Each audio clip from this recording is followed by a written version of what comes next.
सनातन मेरे भक्ति करते हैं। प्रथम आसन भस्त्रिका करेंगे। जय श्री कृष्ण। लंबे लंबे श्वास धीरे धीरे छोड़ते हुए लंबे लंबे श्वास लेंगे, धीरे धीरे छोड़ देंगे। लंबे लंबे श्वास धीरे धीरे छोड़ देंगे, लंबे लंबे श्वास लेंगे, धीरे धीरे छोड़ते रहेंगे। जो लोग प्रथम दिवस से कर रहे हैं वह अपनी क्षमता अनुसार करेंगे, और जो सनातन मेरे भक्ति चैनल से प्रथम बार जुड़ रहे हैं वह मध्यम मध्यम गति से करेंगे। चैनल को सब्सक्राइब करें, लाइक करें, कमेंट करें, शेयर करें। सोशल मीडिया पर भी फॉलो कर सकते हैं, ट्विटर पर, इंस्टाग्राम पर, फेसबुक पर, डेली अपडेट्स के लिए। इसी प्रकार प्रातःकाल योगासन करते रहिए तो आपको लाभ ही लाभ होगा। भस्त्रिका करने से आपके जो श्वसन तंत्र है वो मजबूत होगा, पाचन तंत्र मजबूत होगा और फेफड़े मजबूत होंगे। सांस फूलने जैसी समस्याएं भी धीरे धीरे कम हो जाएंगी। दैनिक दिनचर्या के कार्य आप सरलता से कर पाएंगे। प्रातःकाल योगासन करना चाहिए। जैसे कि आप देखते हैं कि पर्यावरण इतना दूषित हो गया है, हवा भी दूषित हो गई है, बाल जन विभाजन और वृद्धजन को समस्याएं आती हैं। तो इसलिए प्रातःकाल योगासन करना सभी के लिए अति आवश्यक है। इसीलिए सनातन वैदिक भक्ति चैनल को ज़्यादा से ज़्यादा शेयर कीजिए ताकि अन्य लोगों का भी लाभ हो सके। और एकांत में करिए, भजन के साथ, परिवारजन के साथ करिए, समूह में करिए, परंतु योगासन करना अति आवश्यक है, क्योंकि योगासन करने से ही आप निरोगी बने रहेंगे और अपने दैनिक दिनचर्या के कार्य सरलता से कर पाएंगे। तो इसीलिए प्रातःकाल योगासन करना अति आवश्यक है। इसी प्रकार करते रहिए तो आपको लाभ ही लाभ होगा। मध्यम मध्यम गति से अपनी क्षमता अनुसार पीठ को सीधा रखते हुए लंबे लंबे श्वास धीरे धीरे छोड़ते हुए इसी क्रम में बार बार करते रहेंगे। प्रतिदिन अभ्यास बनता जाएगा और आपको लाभ होगा। उसके बाद दूसरा आसन कपालभाति करेंगे। पैरों को ऊपर रखते हुए छोटे छोटे सांस लेंगे, धीरे धीरे श्वास को छोड़ेंगे।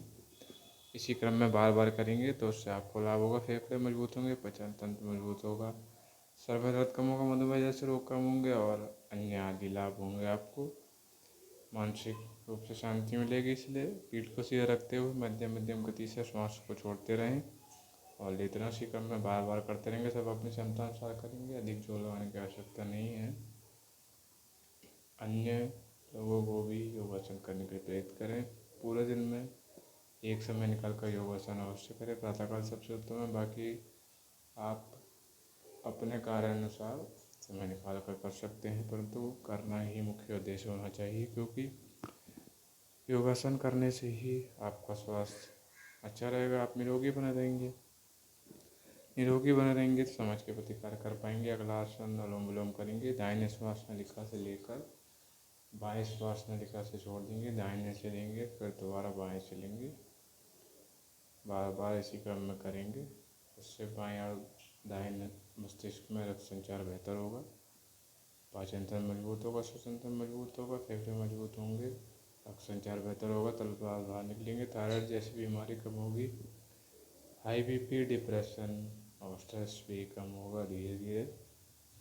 इसी क्रम में करते जाएंगे, अपनी क्षमता अनुसार करेंगे सभी लोग।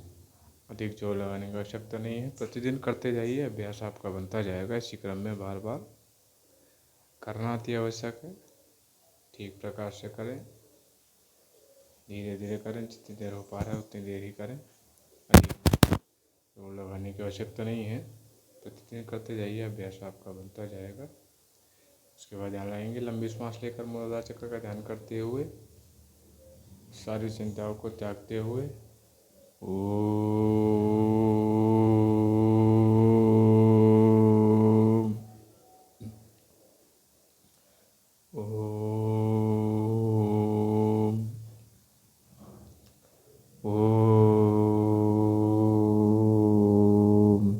ओम के ध्वनि का उच्चारण करते रहिए। पीठ को सीधा रखते हुए मूलाधार चक्र का ध्यान करेंगे। मूलाधार चक्र से सहस्त्रार चक्र की ओर जाना है।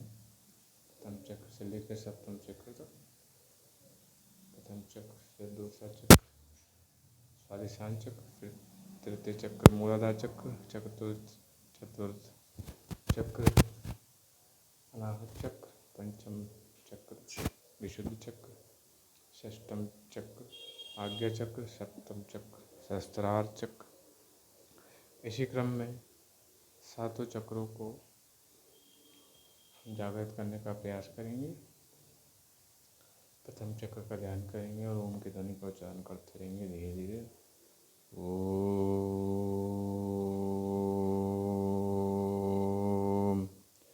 जैसा कि हमारे ऋषि का वर्णन किया गया,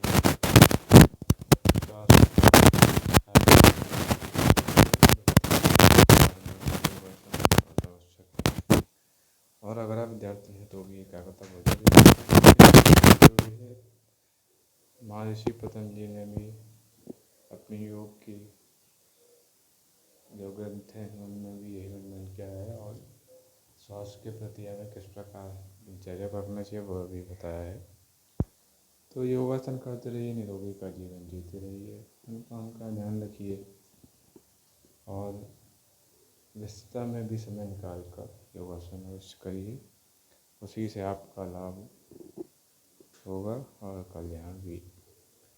तो ध्यान लगाए रखिए, मन भटकेगा परंतु ध्यान आपको लगाए रखना है, बार बार हटेगा, बार बार लगाना है। जैसे कि भगवान श्री कृष्ण ने गीता में कहा है कि मन को काबू करने के दो मार्ग हैं, ज्ञान और वैराग्य से। तो आप ये पहला ज्ञान, यह आपको विचार करना है कि ये जो शरीर है बाहरी आवरण है, आप आत्मा है। 3 शरीर होते हैं हमारे पास, सूक्ष्म शरीर, स्थूल शरीर, कारण शरीर। अभी जो बाहरी आवरण है वो स्थूल शरीर है, जो अंदर है सूक्ष्म शरीर है, और मरणोपरांत कारण शरीर मिलता है जिससे हम पुण्य और पाप को भोगते हैं।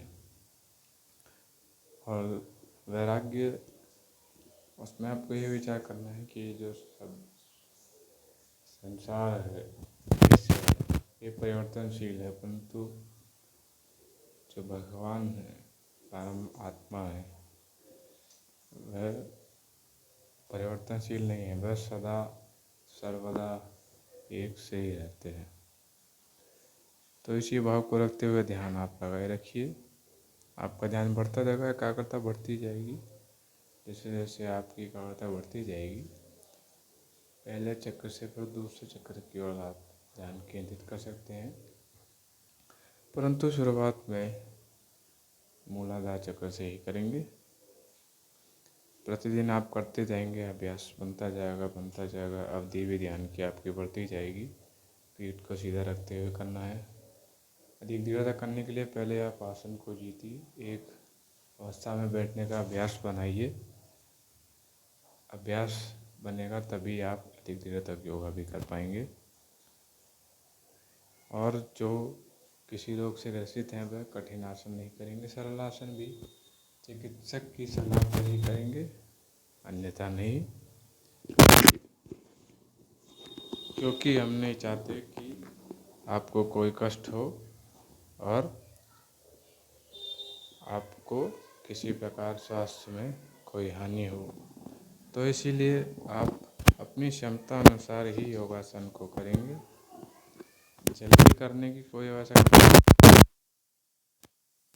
हुए गरम आँख पर रखेंगे, केवल ढकना है, दबाना नहीं है, उससे नेत्रों की ज्योति बढ़ेगी। उसके बाद कानों पर रख लेंगे, धीरे से 20 सेकंड रखने के बाद धीरे धीरे हटाएंगे, धीरे से हटा लेंगे। 15 से 30 सेकंड रखने के बाद धीरे से हटा लेंगे। उसके बाद गर्दन को घुमाएंगे दाईं और बाईं ओर, धीरे धीरे, उससे गले की मांसपेशियां मजबूत होंगी। तो घुमाएंगे दाईं और बाईं ओर, आगे और पीछे की ओर, धीरे धीरे घुमाएंगे, बनता जाएगा, गले की नसाएं मजबूत रहेंगी। एक अवस्था में रहने के कारण जो अकड़न संचार धीमा हो जाता है वह भी तेज हो जाएगा और आपको गले से समस्या नहीं है। उसके कंधों को घुमाएंगे आगे की ओर फिर पीछे की ओर, इससे जो कंधे में भी जो दर्द हो जाता है एक अवस्था में रहने के कारण वो भी जाएगा, नमस्तारण्य करेंगे, प्रभु को प्रणाम करेंगे। उसके बाद धीरे धीरे ऊपर की ओर उठेंगे, पैरों को सीधा करते हुए हाथों को गोल गोल घुमाएंगे। धीरे धीरे पैरों को सीधा करते हुए हाथों को करते हुए गोल गोल घुमाएंगे। हाथों को पंजों को ऊपर नीचे करेंगे। पंजों को ऊपर नीचे करने से पीठ इत्यादि में दर्द कम होगा। हाथों को गोल गोल घुमाने से कलाई इत्यादि में दर्द कम होगा। धीरे धीरे करते जाएंगे। इसी क्रम में प्रतिदिन करेंगे, अभ्यास आपका बनता जाएगा। इसीलिए अपनी क्षमता अनुसार जितनी देर का प्रतिदिन करेंगे। फिर हाथों से पंजों को छूने का प्रयास करेंगे। शरीर में लचीलापन भी अति आवश्यक है, इसलिए धीरे धीरे छूएंगे जितना छू पा रहे हैं। उसके बाद जमीन पर लेटते हुए पवन मुक्तान आसन करेंगे। घुटनों को मिलाते हुए, हाथों को जोड़ते हुए, घुटनों को छाती की ओर लाते हुए नासिका से घुटनों को छुएंगे। 10 से 30 सेकंड तक रखेंगे। इस आसन को करने से आप संबंधी रोगों से मुक्त हो जाएंगे। धीरे धीरे नासिका को घुटनों तक लाएंगे। धीरे धीरे लाएंगे। फिर 15 से 30 सेकंड तक इसी अवस्था में रोकेंगे। फिर उसके बाद धीरे धीरे नीचे की ओर जाएंगे वापस। धीरे धीरे सिर को नीचे की ओर लाएंगे। 15 से 30 सेकंड होने के बाद इस आसन को करने से पवन से संबंधित जो भी समस्या होती हैं वह धीरे धीरे कम हो जाएंगी। पुनः नासिका से घुटनों को छुएंगे। धीरे धीरे ऊपर की ओर लाएंगे मध्यम गति से और कुछ सेकंड रोकेंगे, जितनी देर रोक पा रहे हैं। उसके बाद धीरे धीरे नीचे की ओर लाएंगे। धीरे धीरे नीचे की ओर लाएंगे। उसके बाद पैरों को नीचे रखेंगे और बीच से पीठ को उठा देंगे सेतु बंधन आसन के लिए। श्वास लेते रहेंगे और हाथों से एड़ी को छुएंगे। बीच से उठा देंगे धीरे से और श्वास लेते रहेंगे, हाथों से एड़ी को छुएंगे। इस आसन को करने से फेफड़ों की मांसपेशियों में खिंचाव होगा, फेफड़े मजबूत होंगे, श्वसन तंत्र मजबूत होगा, पाचन तंत्र मजबूत होगा और पीठ इत्यादि में भी लचीलापन बढ़ेगा और दर्द इत्यादि कम होता जाएगा। धीरे धीरे करते जाएंगे अपनी क्षमता अनुसार सभी लोग। पुनः नीचे रखेंगे धीरे से, धीरे धीरे नीचे की ओर लाएंगे, धीरे धीरे रख देंगे। फिर पुनः उठाएंगे ऊपर की ओर। धीरे धीरे श्वास लेते रहेंगे, श्वास लेना ना भूलें और हाथों से एड़ी को छुएंगे। फिर पुनः नीचे की ओर लाएंगे धीरे धीरे, धीरे धीरे रखते हुए, श्वास लेते हुए नीचे की ओर रख देंगे। उसके बाद हाथों को कंधों को दिशा में पीछे की ओर जाते हुए चक्रासन करेंगे। पीठ को बीच से उठा देंगे और एड़ियों को ऊपर की ओर कर लेंगे। जितना हो पा रहा है उतना ही करेंगे अपनी क्षमता अनुसार। धीरे से उठा देंगे बीच से पीठ को और एड़ी को सीधा कर लेंगे। अपनी क्षमता अनुसार ही करेंगे सभी लोग, अधिक जोर लगाने की आवश्यकता नहीं है। और श्वास लेते रहेंगे, इससे भी लचीलापन बढ़ेगा पीठ में और फेफड़े मजबूत होंगे। दोबारा से उठाएंगे, जितना उठा पा रहे हैं उतने उठाएंगे अपनी क्षमता अनुसार, अधिक जोर लगाने की आवश्यकता नहीं है। दोबारा से उठाएंगे, अपनी क्षमता अनुसार ही करेंगे, अधिक जोर लगाने की आवश्यकता नहीं है। उसके बाद धीरे से उठते हुए साष्टांग आसन करेंगे। पैरों को पीछे की ओर करते हुए हाथों को कंधे की तरफ से पीछे को ले जाते हुए एड़ी पर रखेंगे और पीठ को पीछे की ओर झुकाएंगे। दोनों हाथों को धीरे धीरे पीछे की ओर लेकर जाएंगे और एड़ी पर रख देंगे और जितना हो पा रहा है उतना ही झुकेंगे। इसको करने से भी मांसपेशियों में खिंचाव रहेगा, फेफड़ों की मजबूत होंगे, पाचन होगा, श्वसन तंत्र मजबूत होगा और अन्य आदि लाभ ऐसे करने के। उसके बाद पैरों को मोड़ते हुए हाथों को पैरों पर रखेंगे, घुटनों सीधे करने का प्रयास करेंगे। एक बार फिर करेंगे पीछे की ओर। उसके बाद पैरों को मोड़ते हुए हाथों को पैरों पर रखेंगे और घुटने सीधे करने का प्रयास करेंगे। बिल्कुल बार बार आपका ऊपर की ओर घुटने को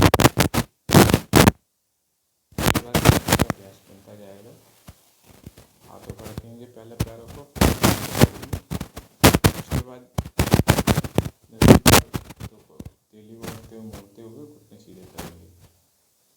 उससे मस्तिष्क में बेहतर होगा और भी अच्छी आएगी आपको। बार बार करने से अभ्यास बनेगा आपका। इसी प्रकार प्रभुदर्शन योग साधना करने के लिए साधना वैद्य भक्ति चैनल को लाइक करें, सब्सक्राइब करें, कमेंट करें, शेयर करें। आपका दिन शुभ हो। जय श्री कृष्ण। राधे राधे।